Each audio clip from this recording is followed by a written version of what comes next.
This is The Big Breakdown, a long look back at some of the biggest stories we're covering for you at the Hidden Killers podcast and True Crime Today. This is Hidden Killers Live with Tony Brueski, Stacy Cole, and Todd Michaels.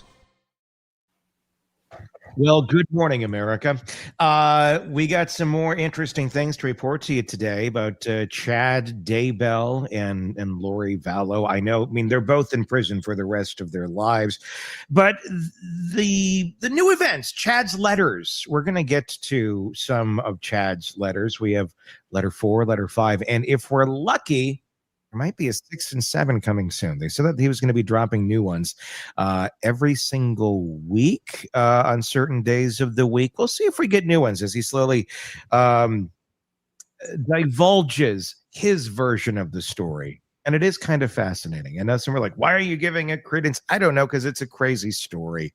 And trying to get behind the minds of some of these people is what I find really fascinating. So that's coming up. Also, Bob Motta going to be joining us in the second hour. We're going to be talking about the Aaron Spencer case. That's the father whose daughter was SA'd by a horrible, horrible predator who then got parole, showed up at his house, kidnapped his daughter in the middle of the night. Aaron realizes his daughter's gone, goes out, finds him, and shoots him. He has to literally run this guy off the road. And in an act of self-defense, and well, because you kidnapped my daughter, he shot him. And now Aaron Spencer is being brought up on murder charges. Insane. Bob has some things to say about that. So do we. We'll have all that coming up. So be sure to hit subscribe and stick around for it. But first, Todd, Stacy, are you guys prepared, I guess, for this? I know, I think, Stacy, you've heard of this. You've heard the letter. We've talked about the letter before. Yes. But never quite like this. I am so stoked. I have a little quiz that we can play later on if you'd like to throw it in. Oh, yes. I've got a couple of questions that we can just do a little. Is it Chad Daybell or real life Chad Daybell or Oingo Boingo, that kind of thing? Chad Daybell or fancy restaurant. So yeah, we'll play that a little bit. Awesome. I'm really stoked about the fact that there's going to be a new letter coming out like weekly. I mean, So I look forward to Taco Tuesday. So maybe I could add like Daybell Thursday or something. So let me know what day this comes out on. We should have tacos with Chad's letters. I think that should be good. Well, they so far have not really been following their release schedule. They did say something about trying to put them up on Mondays. I saw the other day, but there was no new one yesterday. Okay. So there's still only 5 up on the website every Monday, or planned for Monday and Thursday. So maybe Thursday we'll get more, but we did get 5 out of the gate. So, maybe Chad needs to take a breather. Early. Yeah, and if we can get a little something to get us through the weekend, that would be ideal. I agree. But we'll get to more of Chad reading his story in just a little bit. But first, let's go to this. Now, this is a story like you've never heard in this way before. I can't tell you the amount of times we've read this letter on the air. I've lost track. Yeah. But this is now produced with music, with Chad's voice. This is something I would suggest turning on before going to bed. Do we need to dim the lights? Yes. Dim the lights. I tell you what, I sat on my porch yesterday with my laptop making this, and I did. I was literally on my porch making this, and I was finding the music and I was piecing it together. I'm like, yes, right there. Then we hit the one that kind of sounds like porn music, and then it hits. Oh yeah, that's the spot right there. So, yeah. So it's quite a production. We'll pause as we go through it and discuss. But this is the infamous James and Elena letter, as written by the prophet himself, Chad Daybell.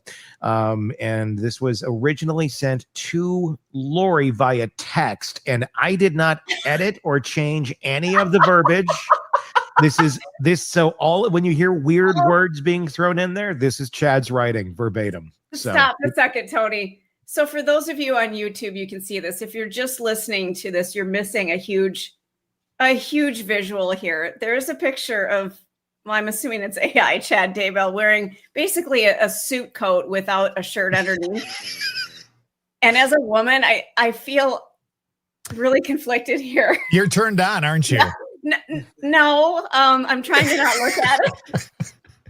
Oh wait, it animates. Like once this thing starts playing, it starts moving. So yeah, and so does Chad Lori. look pretty good. It looks like he works out.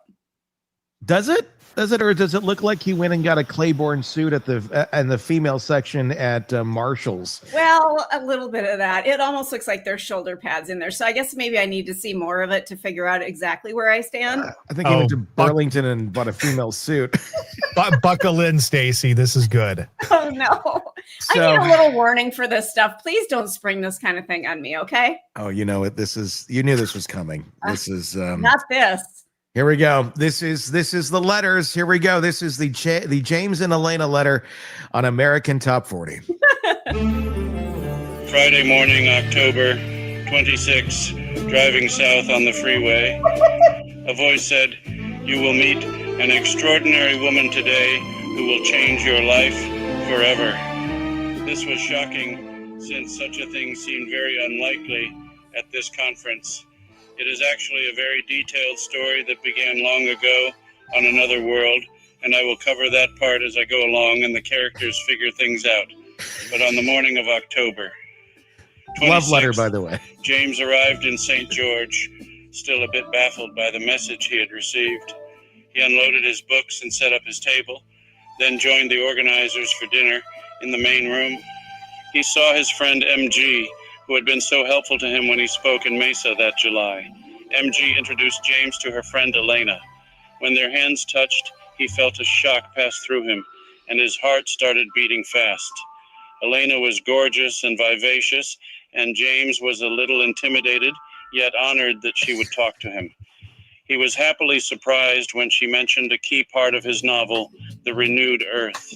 No one had ever recognized the significance of that scene before. He had heard that voice before and seen that smile before. He felt they had even talked like this before. But who could be certain when? It was strange, but he could remember. The feelings were very strong, as if they had known each other oh so long. They didn't get many chances to talk after that because he had to help voice a woman's blue Muppet. But he watched her every chance he could. I'm sorry, what? What? What? Look, this is part of the joys of the Chad Daybell letter. There's shit that like autocorrect did on his phone and he never fixed. So he had to help a woman voice her blue Muppet. And I don't know what the hell that means. Oh, no, wait, no. The red. kids, that's what the kids are calling it these days. So is there anybody besides the Cookie Monster who's blue? Grover. Yeah, Grover. Thought he was green. No, that's Grover, Oscar. That's Oscar the Grouch. Oscar. Get your Muppets right. Jesus. I mean, I'm that's a little really... distracted by Chad and his chest, okay? Give me some grace right he now. Has no. You think he shaves it? Or do you think he's just naturally hairless? That's wax. Oh God. That's got to be a wax. He struggles to get hair. You guys. So yeah, I'm warning. There's going to be moments like that where you're like, what? Like, is that no, this is literally his writing. He had to help her voice her blue Muppet. So what in the hell do you think the word was? I could not figure that one. I don't know. Voice her blue Muppet. Because a lot of it doesn't make sense. And there's also a lot of points in here where he like just kind of talks about people without giving any context to like why they're important to the story. Oh my God. Do you ever have friends who do that? All of a sudden they start talking about Becky and she did this and you're like, what? Who? Yeah. I've never heard of her before in my life. And I always feel bad because I'm like, should I have been paying more attention? Like, should I know who this is? Right. And it's like, and it's no, you really can't. I don't talk like that to people. Like, I don't just like bring people up and I'll give context. Like, my friend so-and-so said this, and I'll usually give too much of a backstory. Yeah. And, but it's just like, why? Okay. And that's always a weird thing. I don't get that. So can you reset this for me? He sent this in a text to whom again? To Lori. To her. Yeah. So this was supposed to be, and this is all came out in evidence. It was just supposed to be like this real, lovey Harlequin romance type love letter where he's basically James and Elena are these two, and he's giving them these character things, and he's actually recounting how they met, because they met at a end of the world conference. That's right. And this is kind of it's retelling their story with slightly different characters.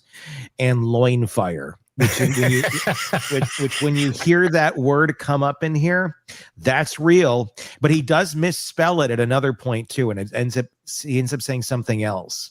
But loin fire is the word initially, and it's I don't know, it's pretty hot and steamy, everybody. So I'm just warning you.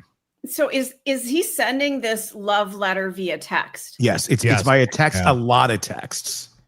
Oh my God! Thank God he's got an unlimited plan. I mean, it's like a 30-minute text once we get through the whole damn thing. But that's all. Like, I don't know how many bloom that took to get through. I wonder if she had an iPhone, because my battery would never have held up for that many texts. I don't know. And this was like early on in iPhone times too. So yeah. That's some serious battery power to be receiving text after text after text. My mind went to, what was she doing while these texts were coming in? Because if she was in the middle, hold on, I'm not necessarily going loin firing is what she was doing. No, she was firing her loins. That's the yes, more appropriate. Let me clarify that. Yes. Okay. I was just wondering, if you're in the middle of your day and you're trying to get stuff done, and all these texts are coming through, right? God, more loin fire. Another one. Oh God, now his loin is on fire. Oh God, all right. I got to get the laundry done at some point. What's for dinner? We're gonna have pork loin fire. No. Let's continue with it. All right. Relative's house that night, but he hardly slept. He kept envisioning himself with Elena in very wonderful situations that indicated they had been more than just friends. Oh, God. James was the first speaker on Saturday morning and knew exactly where Elena was sitting. He made sure to mention the scene from his book that they had discussed the previous evening. He was completely smitten by her and even was nervous of what she would think of his talk as he spoke. But when he would glance at her, she was always attentive and watching him, unlike the rest of the crowd. After his talk, he went to his book table. His talk had gone well, and there was a good group gathered around to buy books. His heart nearly leaped out of his chest when Elena joined him and helped sell the books. She was so beautiful that he could hardly concentrate on the customers. She straightened the books and gave the books great reviews, although she made him laugh a lot when she kept pushing the youth and fifth volumes of his first series. He could only giggle when people asked if she was his wife, because yes, in fact, she was. She just didn't know it yet. James was definitely having amorous feelings toward Elena as they sold books together. He had not felt this happy in his entire life. He was quite sure this was the woman the voice had told him about. James was ecstatic because he had already fallen deeply in love her. Or better said, he remembered how much he already loved her. Her eyes had mesmerized him from the moment they met, but once the book sales slowed down, she stood near him behind the table. They looked deeply into each other's eyes for the first time, and he knew he was in the presence of a goddess. He resisted an impulse to kiss her, but his entire body was on fire. He instinctively knew she was everything he had ever dreamed of. I must clarify that James is a very difficult person to get information from. He has been blessed with great knowledge, but 99% of the people he knows do not realize that. He is very guarded, and it is a great task to gain his trust. But as Elena leaned forward him and asked a couple of very insightful questions, his heart burst with joy. He knew she was one of the very few people on earth he could trust. James's spirit was so excited at this revelation that he shattered a thick veil that had been placed between these two souls during their mortal lives. The thick veil had been placed because of the unique, unparalleled love James and Elena had shared in previous lifetimes. That veil had prevented them from finding each other until this appointed day that would be remembered throughout the heavens as the true beginning of a spectacular mission that would save millions of souls and defeat the forces of darkness. James' physical attraction to Elena was almost overwhelming, but he was equally drawn to the spiritual energy that was radiating from her. As they talked, it was confirmed to him that they had indeed been married before and were eternal companions. He had glimpses of them walking dusty paths together, and he realized they had been married during the life of Jesus Christ, and they had been very close to him. Oh, God. At this time, their spirits could not be restrained any longer, and a long-awaited make-out session took place in that lobby. This was manifest in the mortal world to James and Elena through the scientific phenomenon known as loin fire.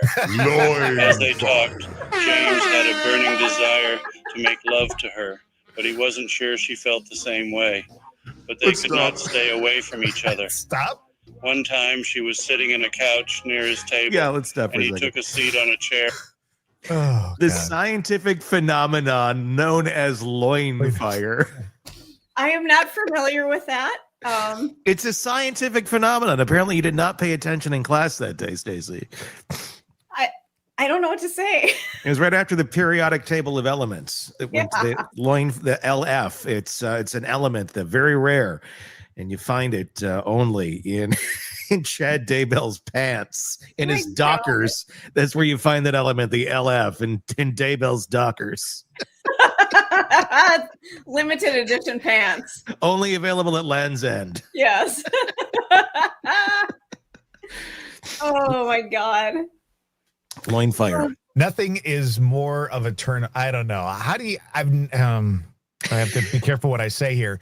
Have you ever in your life done dirty talk with somebody and somehow brought religion into the dirty talk? I mean, No, Never. thank God. I mean, No. loin fire and Jesus came within just stanzas of one another. It did. It really did. I think that's what makes this so weird and creepy is that it adds like extreme religious beliefs into some sort of, sexual encounter and them having makeout sessions in the temple or God. Yeah. Well, let's continue on and learn more about loin fire. God. For about I need to 5 know. feet from her, she began to squirm and covered her body with her hands. She asked him, "What are you doing?" He wasn't aware of what she meant. All he knew was that if Bruce Porter hadn't been giving them an evil eye, a child would have been conceived on that couch. The erotic tension continued throughout the afternoon. James could only think of her. His desire for her was indescribable. Thankfully, she had worn 16 layers of clothing to survive the 80-degree weather, so he was not fully aware that she truly had the body of a goddess. Her dimensions were exactly what he had always fantasized about, but that revelation would have to wait a month. As the night concluded, James needed to take his empty boxes to his car. With Elena's help, he had sold more books at a show than he ever had before. So many. She helped him carry the boxes to the car, and then he could not resist the desire to hug her. He made an awkward attempt that was way too brief, because their friends were bringing more boxes. In that short embrace, though, he knew he had found the woman he had searched for his entire life. It was made crystal clear to him that they had been married before and would be again. He once again had to fight off a powerful urge to kiss her and somehow disguise the massive erection he was experiencing. Okay. They returned to the building, and he held. Later. Are you leaving? Where is she going?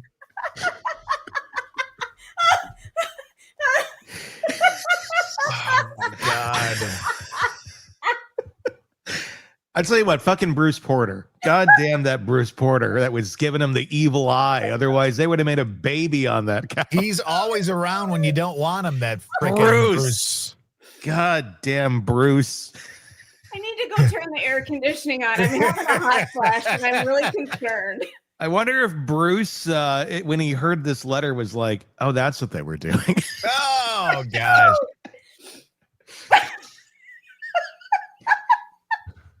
We've lost Stacy. She's got boom, boom.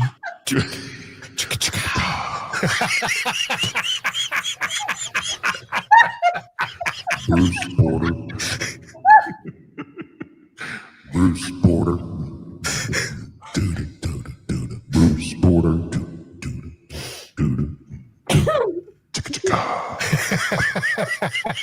Oh my God.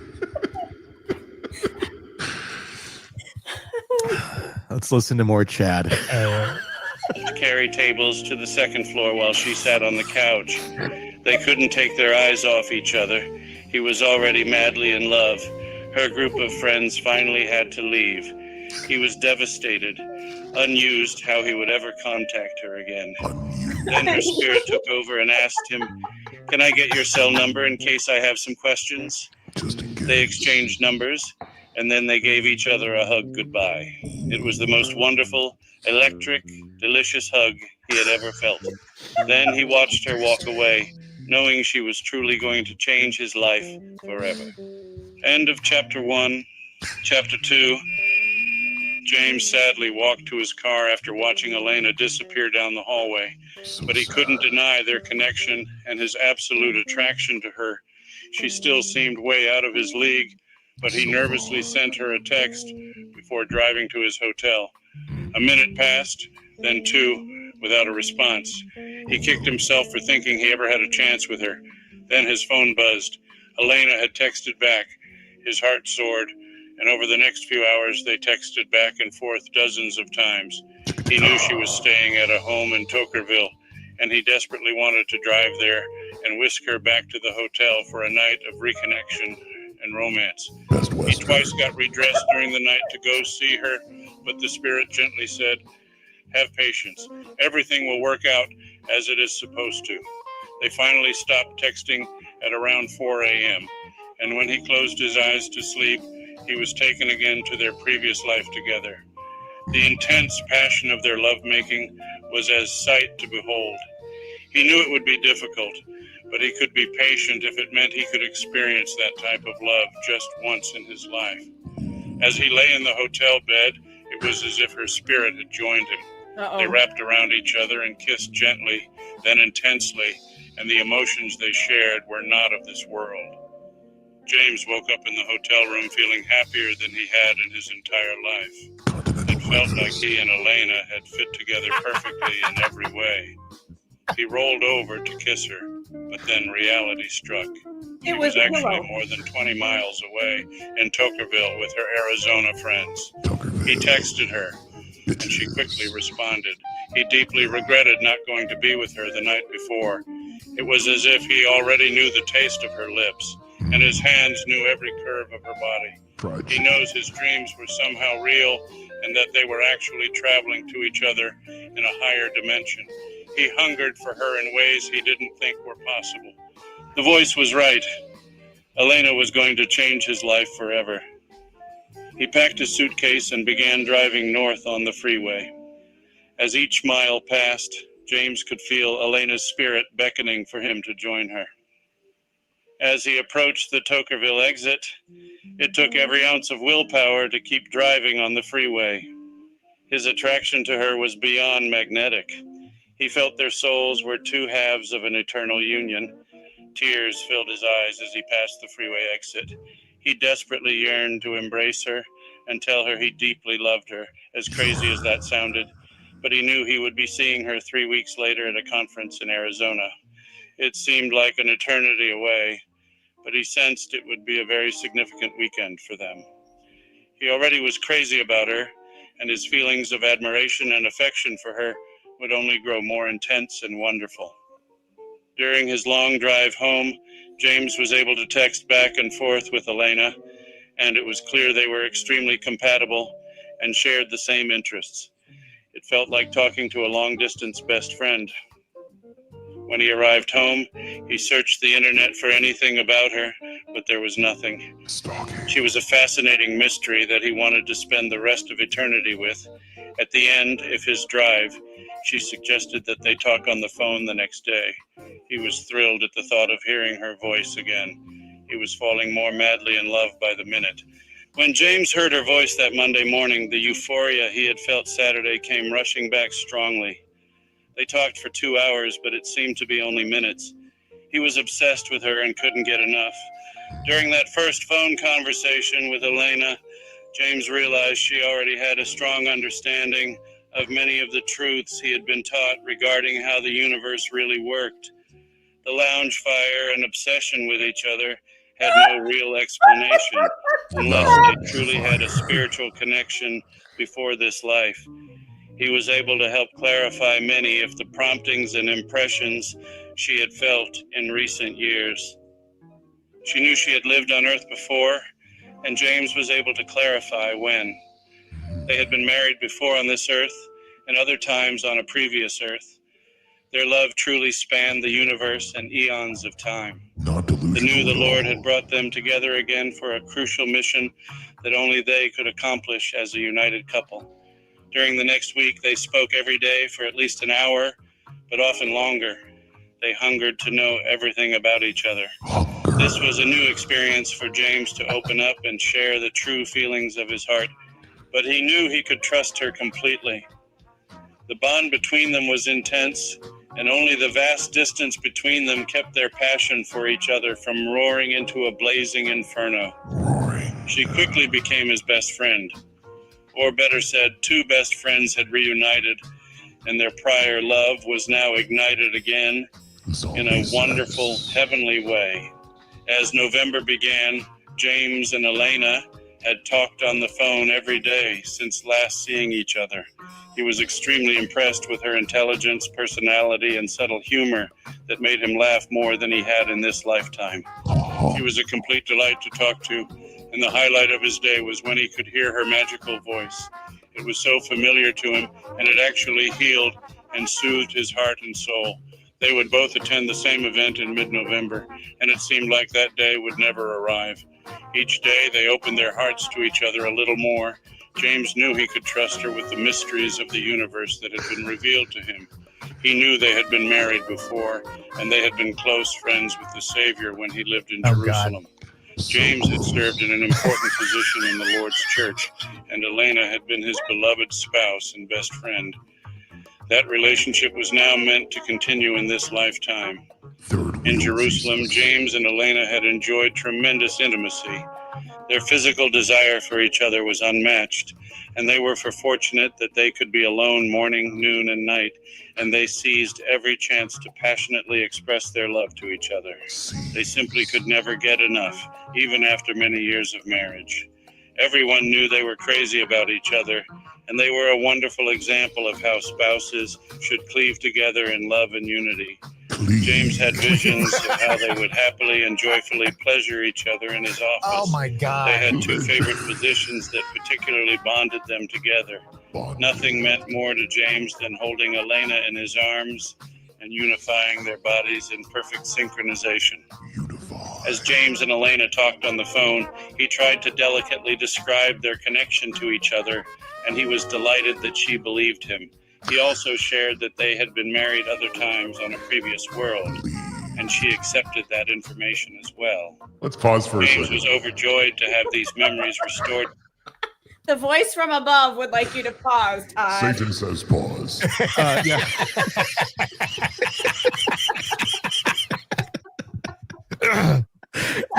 I'm sitting here, and in my mind, I'm a big game show fan, so I'm going, the password is cleave. Bing. I've never heard that word used in that way. Ever. Cleave. A lot of words he's using in ways that are not how they're supposed to be used, but he likes to insert them. It's like Mad Libs almost. God, The this way is so disturbing. Oh my goodness. Yeah. He rambles on, and the story is the story, blah, blah, blah. And then it just always gets, even for a dirty letter, it gets freaking gross. What? I mean, it's just... Yeah. Here's what I mean, it's hilarious because it's so screwed up. But what I'm wondering about what's going on here in this letter is he's trying, like, in his mind, he's trying to woo her. And I think they're both nuts. But I think part of his wooing is manipulating and constantly telling her what she wants to hear over and over and over. And I'm guessing at some point in this relationship in real life that they have, she has some desire to believe that they were married in a past life, because if there's any phrase that comes up in this thing on a crazy frequent basis. It's they were married in a past life. They had this in a past life. They were together in a past life over and over and over and over. I'm guessing it's just repeating it more and more. So she believes it more and more. And it's all like a ruse to like get her in bed, because clearly that's the goal of this insane letter. But he's speaking to the weird things that speak to her and I think speak to him too in a lot of ways. I was just going to say, I think it has a lot to do with how he thinks things need to be for this to be right, to almost come up with a reason why he's doing what he's doing. Yeah. So if they were together in a past life when Jesus was around, that would feed his need to make this seem okay. Then it's totally okay that his wife dies and that her kids end up dying, because look, they were tight with Jesus. You know, they used to go over there on Wednesday nights and they were. This was meant to be. This was, yep. I think you're right. Let's keep going. All right. To him because he truly loved her with all of his heart. He knew they were meant to be married again and complete important missions together before the second coming. He was ecstatic that she was receiving confirmation of these things as well. As they talked on the phone, the spiritual connection was so intense that it also produced physical desires. And it was as if their spirits were making love, despite the great distance between them. Sweet. James knew his spirit was visiting her during those conversations. He also became aware that his spirit would visit her at night, and they would wrap around each other in a sensual embrace. Wow. Kissing her was so wonderful and real, and he knew that the next time they saw each other, he needed to kiss her. He wouldn't be able to resist holding her. He was absolutely in love with her in every way. By the time the conference arrived, James and Elena had become very close through their phone conversations, but he desperately needed to see her again. She agreed to pick him up at the airport and take him to his hotel. He was extremely nervous, worried that the spark they had felt earlier might not be there. But as she arrived at the airport and he opened the car door, his heart nearly burst at the sight of her smile. She was stunningly gorgeous, and as they gripped each other's hands, the electricity was tangible. The love between them was powerful and real. The hotel was only a short distance away, and he invited her into the room. They were soon standing alone in the room, and he put his arm around her and looked into her gorgeous blue eyes. They hungered for each other, and he leaned forward and fulfilled a promise he had made to her a few days earlier. He gently kissed her tender lips, and the same heavenly electricity filled his entire body. The passionate magic they had felt many centuries earlier came surging back powerfully. James moved to the couch, and Elena straddled him effortlessly, as if they had done this thousands of times before. She fit perfectly on him, and they pressed their loins tightly against each other. The feeling was exquisite, and they both smiled and moaned at the sensations passing between them. They were still fully clothed, but the intensity of the intimacy was undeniable. James felt the powerful desire to bless Elena at that time. As they stayed in that favorite position, he moved his hands to her head began to cleanse and purify each part of her body. He could feel the pains and troubles she had endured throughout her life, being removed from her soul and being taken outside and destroyed. James's hands worked their way down her body and lingered briefly on her beautiful breasts. She truly had the body of a goddess, and he was experiencing an indescribable mix of physical and spiritual ecstasy. Okay, I got to stop. Yeah, go for it. I cannot. Here's the thing. I am not a prude in any way, shape, or form. Right? There are things about myself that I would never, ever share with anyone in my fucking life. But here's one thing I do know. That part of me does not want Jesus anywhere near that part. So, like, while this guy is sitting there talking about having relations with this woman, and he is going to bless her, he's going to anoint her in their favorite position, in their favorite position. And I'm sitting here going, I don't want any religion anywhere near that part of my life. Like, that is the part that truly Satan can be around if he wants, because that's what, but not Jesus. You're breaking out the crucifix midway. Hang on, honey. Let me get something out of the drawer over here. Oh, what do you got? holy water and a crucifix. Yeah, right. Like, what's the disappointment on your face when that happens? What? Because you're hoping it's something else. Jennifer said, "Poor Todd, you look embarrassed." Yes, I am. Well, can I just throw this out here for a second? Let's take the murder out of this, okay? Yeah. Okay. What if these are two people who have found each other and everything just is clicking and working, and oh my God, they are falling in love with each other? Okay. It happens. And this wasn't ever meant to be out in public. This is between them.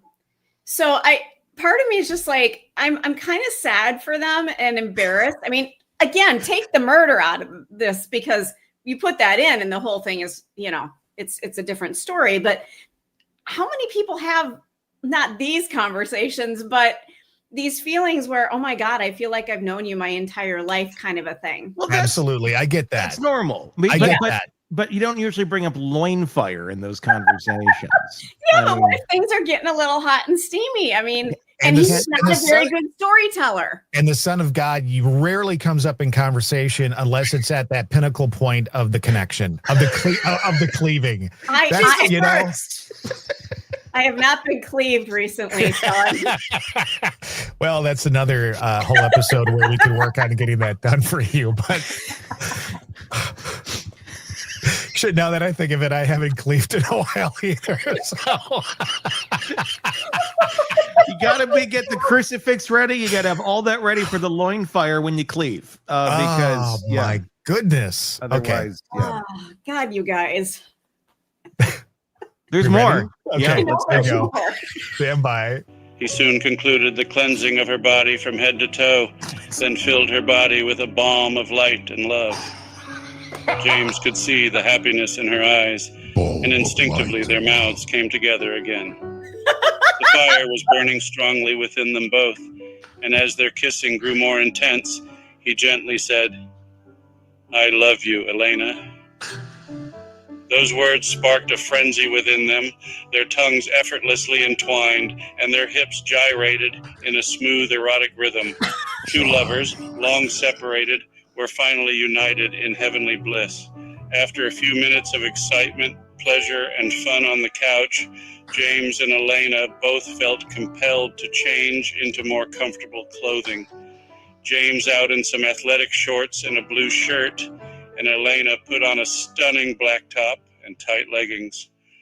The top revealed just enough, but not too much, and James was overjoyed at the sight. James took her in his arms, and they smiled at each other.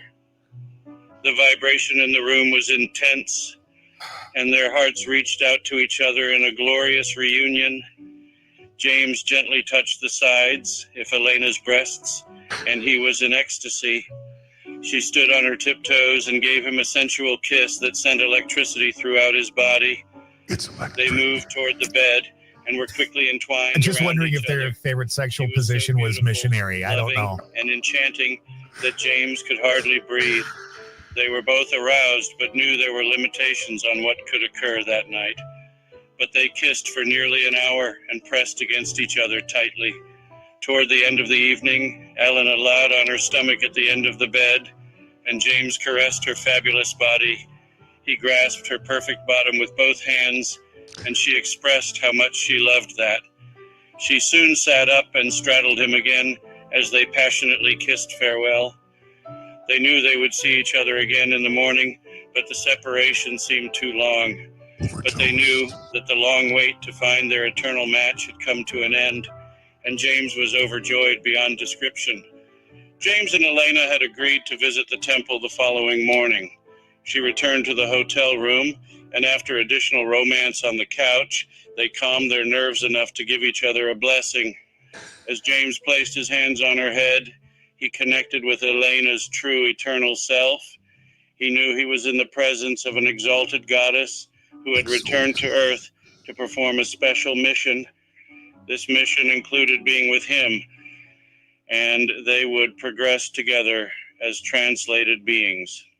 The full plan wasn't yet completely clear to him, but the immense power radiating from her confirmed his belief that she was among the greatest women in the universe. She then gave him a tremendous blessing that helped him realize how much she truly loved him and wanted to be with him forever. He was deeply humbled that such an incredible woman regarded him so highly. His heart burned as she blessed him, and he had glimpses come to his mind of not only their life in Jerusalem, but even as a couple on a previous earth. He knew they had been eternal companions for Are these eons, all euphemisms, by the way, blessing and stuff like celestial. that? I don't know. They embraced following the blessings, and the emotions they felt were a mixture of eternal bliss and celestial desire. The sexual chemistry was undeniable, but the spiritual unity was a glorious bonus for them both. They had only known each other for 3 weeks, but two lonely, misunderstood souls had finally found their best friend that they could trust and confide in. They arrived at the temple, and they both felt they should do sealings together. They were soon seated in a sealing room, facing each other. Elena looked so stunning as she smiled at him. She seemed calm, while he felt quite nervous. Their opportunity soon came to kneel across the altar from each other, and as the sealer pronounced those sacred words, James and Elena knew that they were now sealed as husband and wife for eternity. As the earthly sealing was taking place, a similar scene involving their spirits was happening on a higher plane, where they kissed and unified their souls. They knew they had just begun a new journey together that was eternal and never-ending. After the sealing, they went to lunch together, and they felt so comfortable together. Everything felt so right. James could look into her eyes forever, unless he was gently kissing her and telling her how much he loved her. Even when they held hands, there was a powerful vibration that exceeded the celestial world. They attended the conference, but their thoughts were completely focused on each other. James gave a talk that was well received and sparked great interest in his books. I bet Tammy Faye Baker's listening to this in heaven going, Jim never did this for me. All they really wanted was to slip away and express their love to each other. They went to dinner with some friends, but afterward they were able to find some time alone. They drove to a secluded area and slipped into the back seat. Elena was wearing a pair of incredibly sexy jeans, and as she straddled James in the back seat, he once again grasped her fantastic bottom. She pushed him back into a reclining position, and their loins fit perfectly together. They kissed passionately and rhythmically pulsated against each other. Their love was intense and undeniably real. James was now madly, crazily in love with her, and it was so wonderful to know she felt the same way about him. One powerful moment happened earlier that day when Elena was listening to another speaker while James stayed at the table. But he thought he heard Elena say, "Come stand behind me." He went into the room and saw her standing against a wall. He moved behind her and they discreetly touched. After a few minutes, he checked his phone and saw she had texted him that very sentence. At the stone, he heard her voice. It was a wonderful testament that they were already communicating with each other on a higher level. They helped clean up the conference, and Elena graciously allowed James to stay in a spare bedroom at her home that night. They visited with other friends until after midnight. Then they all went to bed. James anxiously hoped Elena would join him in the spare room. It took a while for everyone to settle into their beds, but once the house quieted down, James opened his door slightly and saw the wondrous sight of Elena approaching the room. They locked the door behind her and quickly got under the covers. He was wearing his athletic shorts, and she was wearing tight, thin leggings and a loose top. Oh, God. They clung to each other and kissed desperately, hungrily. James placed his hands under her top and caressed her splendid breasts. She moaned happily and wrapped her legs around his waist. Only two things, layers of material, separated their loins, and they could feel each other's most intimate body parts in detail. We need a loin count is what we need. Exceeded anything either one of them had ever felt before. They knew their spirits were actually intimately joined together, and it felt like they had left the celestial world, Elena soon got on top of James, and the rhythmic ecstasy continued for several more minutes. Toward the end, they both removed their tops, and they pressed their bodies together, skin on skin. They fit together perfectly, and their kisses were deep and frenzied. Their desire for each other was beyond compare. As the reunion in the spare room came to a conclusion, Raphael knew Elena was his perfect match. They longed to stay entwined together, but it would be best to separate and get some rest. But by 6 a.m., James couldn't stand to be away from her any longer. He slipped into her bedroom and stood at her bedside.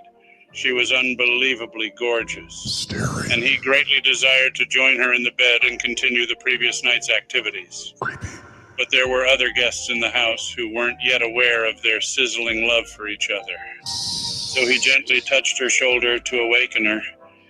Her eyes opened, then she reached up and grabbed his arms to pull him into the bed. He smiled, realizing she wasn't fully awake and had likely been dreaming of him. He simply whispered that he loved her and hoped she would go walking with him through the neighborhood. James and Elena had enjoyed a walk together the previous morning along the quiet streets of her gated community. The sensual attraction between them had been intense, and they had touched shoulders and held hands as they walked. They were like magnets that couldn't be separated. She had worn exercise leggings that drove him crazy with desire. The leggings emphasized her perfectly sculpted bottom, and it took all of his willpower not to pull her to him and grasp that bottom firmly and powerfully with both hands while kissing her passionately. They went walking again that next morning. Unfortunately, a friend invited herself along, but James and Elena were still completely engrossed in each other. He had to catch a flight home later that morning, but he was able to give Elena a special blessing before departing. As he placed his hands on her head, he felt their spirits connect with a surge of power. At that moment, his only desire in life was to be with her as always throughout eternity, and that desire has continued to intensify. During the blessing, he was shown the great missions they would perform together. He knew this was an eternal union that would forever change the world. Tears filled his eyes to be in the presence of this holy goddess, and he was nearly overcome by the spirit as he sensed her true place in the universe as a majestic archangel. End of story. Okay, can I share something that happened here?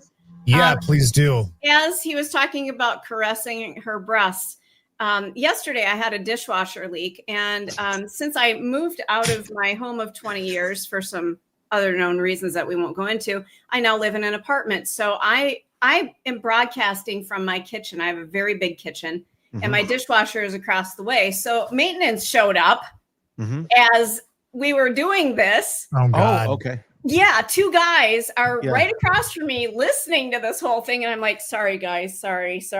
I don't know what they're going to go back and tell the landlord now what I'm doing in here. Oh, like this morning they're listening to this right now. That's why you were getting, oh, God. Yes, I put in a work order yesterday because I had water flooding on my floor from the dishwasher. I didn't know they'd show up now, but of course they would. Yeah. So as he's talking about her voluptuous breath, they're over there dealing with the dishwasher, and I'm just sitting here going, "You guys, I'm really sorry." So they're probably going to get back to the office and go, "She's doing porn in that apartment." I know Tony's going to have to start looking for a new place for you, like right away. Oh my God! You can't. We do a podcast. This is a crazy person. Okay. Well, when I opened the door, I said, is there any way you could come back? Because I'm live on air right now. And we're talking about something really, really graphic. And they're like, no, we just really need to do this now. I'm like, okay, it's really graphic in there. I wonder if they got to hear about the balm of light and love that he gave to her. I don't know. I kind of just passed out a little bit for a second. Like, I would too. I can't believe how horny this guy is. Holy crap. Like at some point, don't you finish? Aren't you just done? Well, apparently he has a balm of light and love. The number of times he said bottom was interesting. Loin, obviously. What was another one? Well, some guys are ass men. That's okay. Gyrated. We should get him a thesaurus because I feel like he's a bit limited. Yeah, he could use Grammarly. Yes. I wonder if they have that in prison. I feel like he randomly goes to a thesaurus and just inserts words at certain, because it's like very plain, and all of a sudden like big word, and then it just kind of keeps going, and then big word, and it's weird how they're inserted. Please don't use the word inserted. He inserted his balm of light and love all into her body. I think, Stacy, did you hear my great line about their favorite position was probably missionary?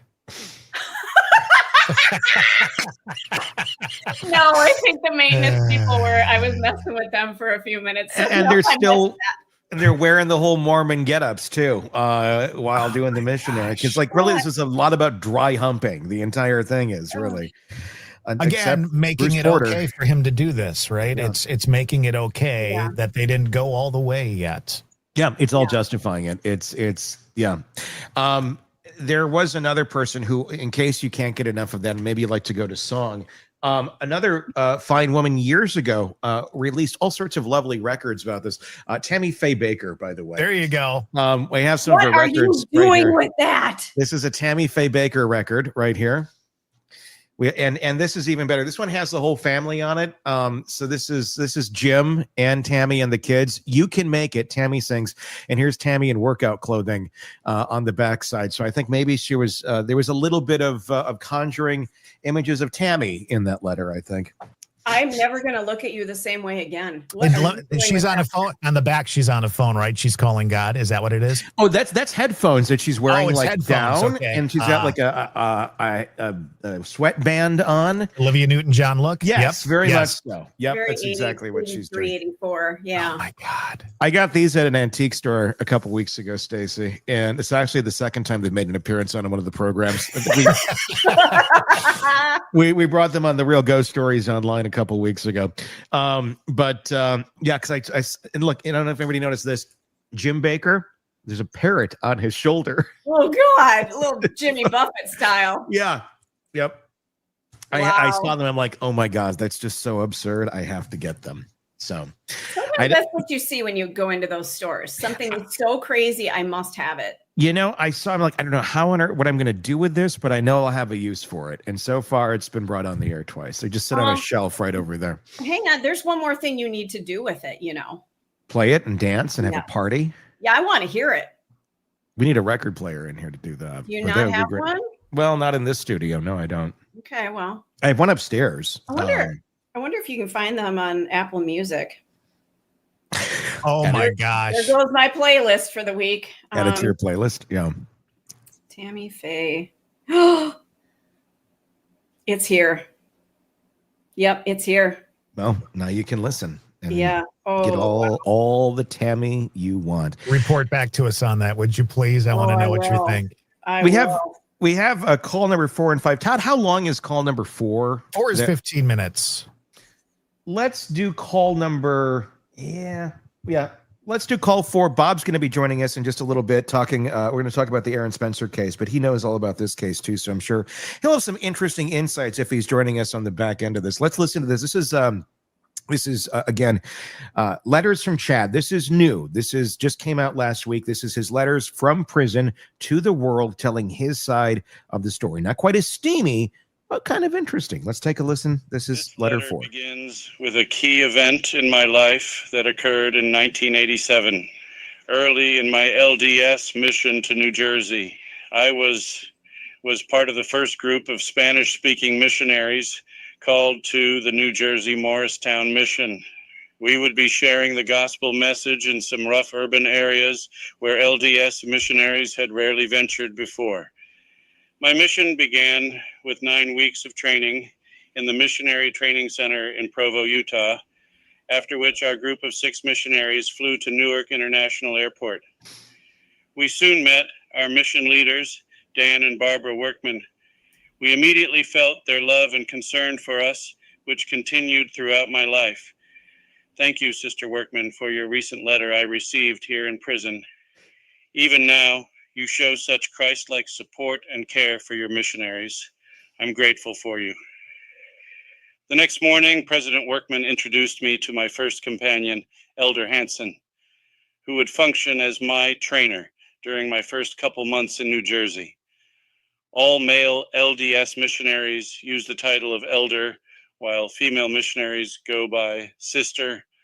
Elder Hansen was a confident Californian who spoke fluent Spanish, while I was a timid teenager from a small town in Utah. He was the right companion to help me cope with the culture shock I was experiencing. Our proselytizing area was the industrial city of Patterson, and I soon learned the citizens weren't always friendly. As Elder Hansen and I walked through the city on the way to an appointment, I waved to a man sitting on a porch step. About 15 seconds later, a couple of apples came whizzing past our heads. Then a block later, I waved to two young boys, and they both threw a glass bottle at me. I decided waving to people might not be the safest thing to do. To reach our appointment, we had to walk through one of the city's most dangerous areas. Ahead of us, a gang of teenagers was taking up the whole sidewalk. I was praying hard for protection, and somehow we made it around them with only a few snide comments. I didn't wave. We finally reached our destination and knocked on the door several times, but no one answered. I suddenly felt exasperated and overwhelmed, and it must have shown on my face. Elder Hansen stuck his index finger in my chest, pushed me against the wall, and said, "Don't start having doubts, man. You know this is the true church, and that Joseph Smith was a prophet. Are you going to let a bunch of losers on the street corner change your mind? I thought you were bigger than that." Then he started walking back to the street. I was humbled and humiliated, but I caught up with him. We didn't say a word to each other, but he had made a good point. An image of the Apostle Peter denying Jesus Christ came into my mind, and I suddenly felt very ashamed. When we reached our apartment, I went into our tiny bathroom and said a fervent prayer to Heavenly Father, apologizing for my weaknesses. Then I gave thanks for the prophet Joseph Smith, and suddenly my mind opened up. It felt like I was actually witnessing the first vision, when Joseph, as a 14-year-old boy, saw and talked with Heavenly Father and Jesus Christ. I felt the Spirit of God burning within me, and I knew without a doubt this event had really happened. That day I had experienced fear, exasperation, and even doubt, but then I received an outpouring of truth and comfort. We had a bold, powerful group of missionaries, and we accomplished much good in that area. Elder Hansen and I eventually became close friends, and after our missions, we stayed in touch. He later moved to Colorado, where he became a successful businessman, and he and his wife raised a beautiful family. Why did I share that experience with you? Because from that day on, I have been completely devoted to the LDS Church. I have served in many different callings, including being part of 4 different bishoprics. During that time, I was asked to assist with several church disciplinary councils that were held for members who wanted to clear up misdeeds in their lives. These meetings usually began with some awkward feelings, but I was amazed to watch loving church leaders turn the meetings into positive spiritual experiences. Expressions of support would be given, tears would be shed, and the person would feel a sense of relief, like a great burden had been lifted. It was inspiring to watch a humble church leader help a person who felt desolate and alone regain hope and faith through the atonement of Jesus Christ. With that background, it is true I am currently excommunicated from the LDS Church. Sadly, I didn't receive an opportunity to have a compassionate church leader hear my side of the story. I would have happily welcomed a visit from my church leaders during my 4 years in the Fremont County Jail, but no one ever came. Instead, I learned I had been excommunicated through the mail more than a month after the disciplinary council had taken place.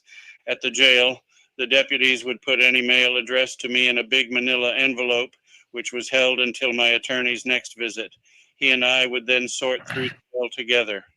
When he visited me in September 2020, we emptied the manila envelope, and among the letters were 2 envelopes from my LDS church stake president, my local leader.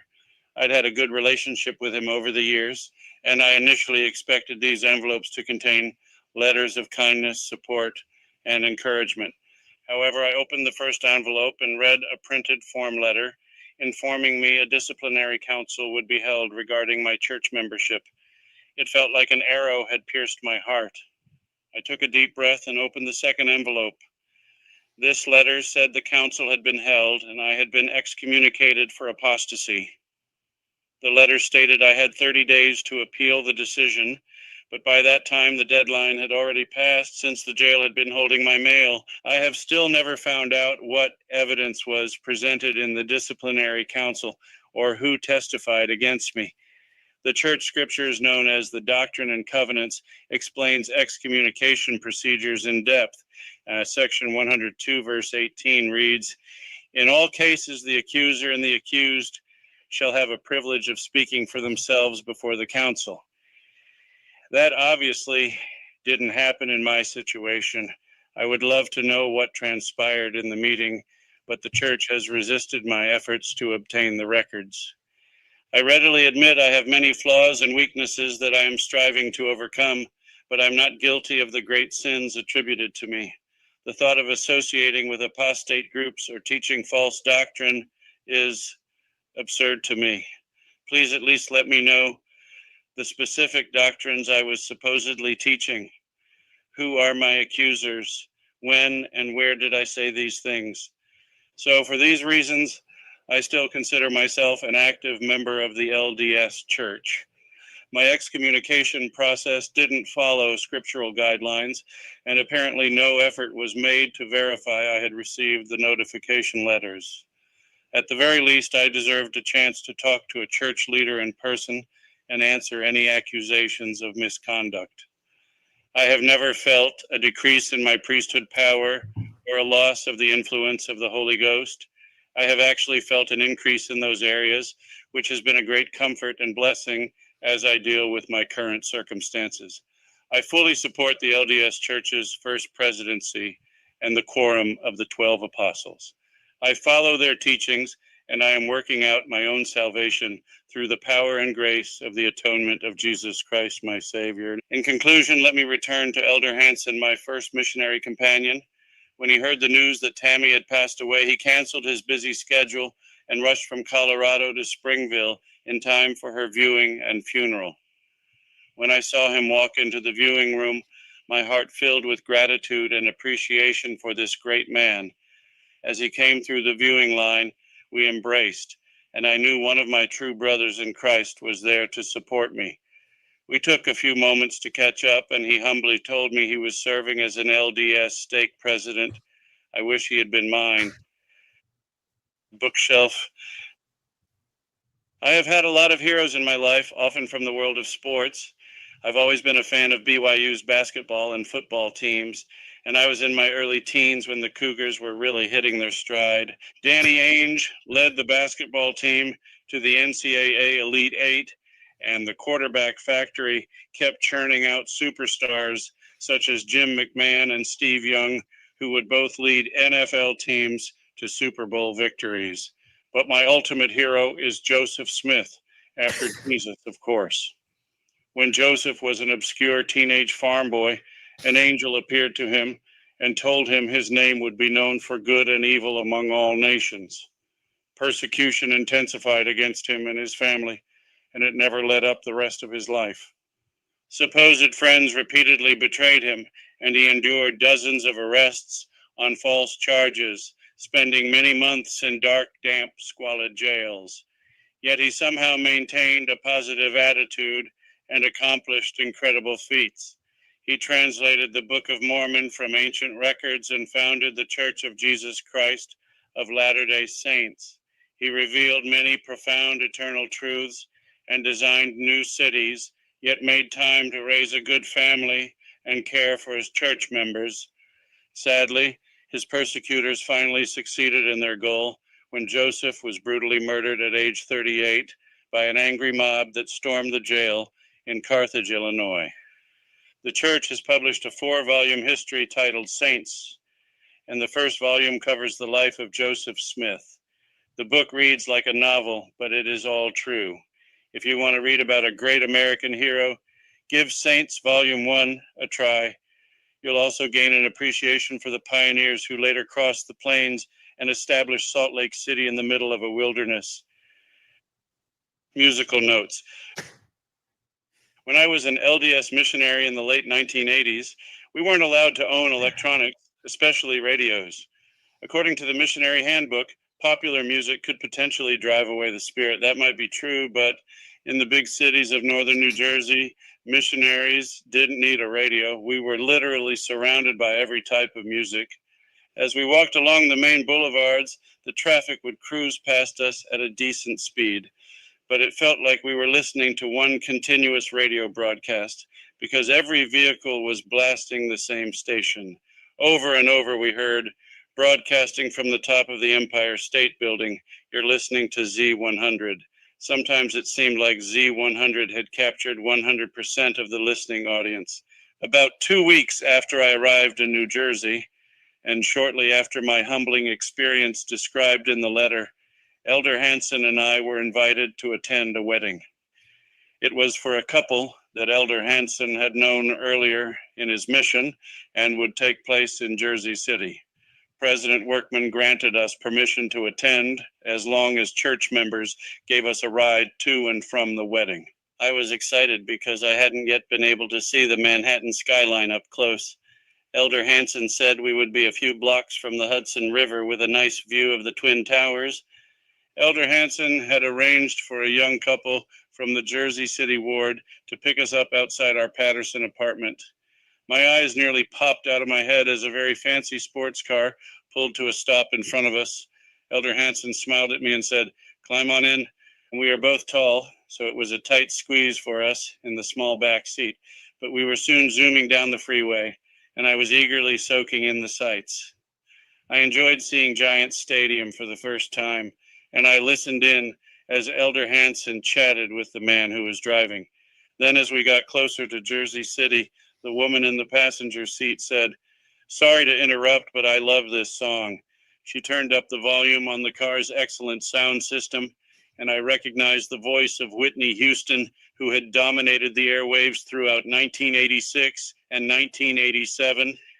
But this song was new to me after having been sequestered in the missionary training center throughout the summer.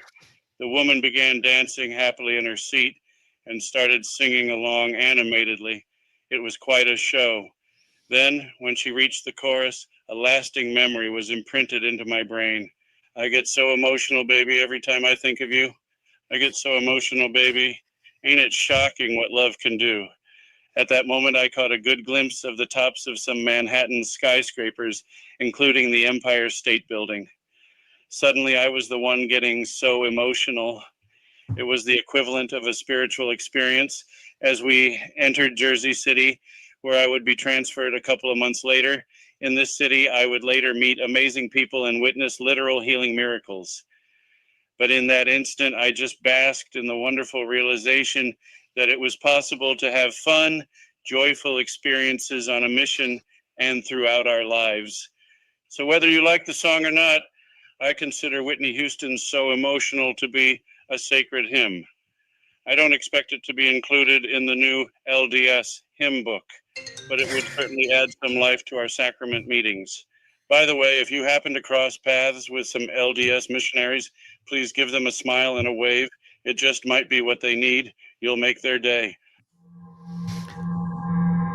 Smile and a wave, and then you break in. "I get so emotional, baby, every time I think of you." Oh, Bob God. Mata, a defense attorney, joining us, host of the podcast Defense Diaries. Never thought you'd get an intro like that where we're jamming out to "So Emotional," did you? I don't have any audio from you, Bob. I can't hear your mic. I think we There we should go. shut down after that beautiful performance there, Tony. Thank you. What else do we need really for the day? Yeah. We've actually made the full playlist now for the Chad Daybell letters, because he has a musical notation in every one of the letters. I don't know if you had a chance to sit down and read the letters yet, or maybe, get the kids bedtime stories, just an idea, I've been doing that with Harper lately. It's like, okay, honey, it's time for a Chad Daybell letter before we go to bed. I'm calling CPS, man. I am calling CPS. Oh man, she's been sick the last 2 days, so I was blaming allergies, but it might be upset stomach after hearing the Chad Daybell letters. So what we've learned so far is Chad's into Depeche Mode, Oingo Boingo, the B-52s, Keen, Tim McGraw, and Whitney Houston. Wow. Quite a list. He has eclectic music taste. I got to give him props for that. I give Brad or Chad or Frad. What is his name? Chad Daybell. Yeah. All right. Yeah, I give him zero credit for anything. He's a moron. That man has way too much time on his hands. Is this what we can expect now? Deep Thoughts by Chad Daybell? Is it's that literally what we're getting? Literally, there is a website that his daughter, I believe, is helping run. It's called lettersfromchad.com. Wow. And every week we're supposedly going to get new letters from Chad that he's telling his side of the story, along with little stories like it being in a taxi listening to Whitney Houston. Things we needed to know about Chad Daybell. Want more on this case and others? Then press subscribe now and don't miss a moment of true crime coverage from Tony Brueski and the Hidden Killers podcast.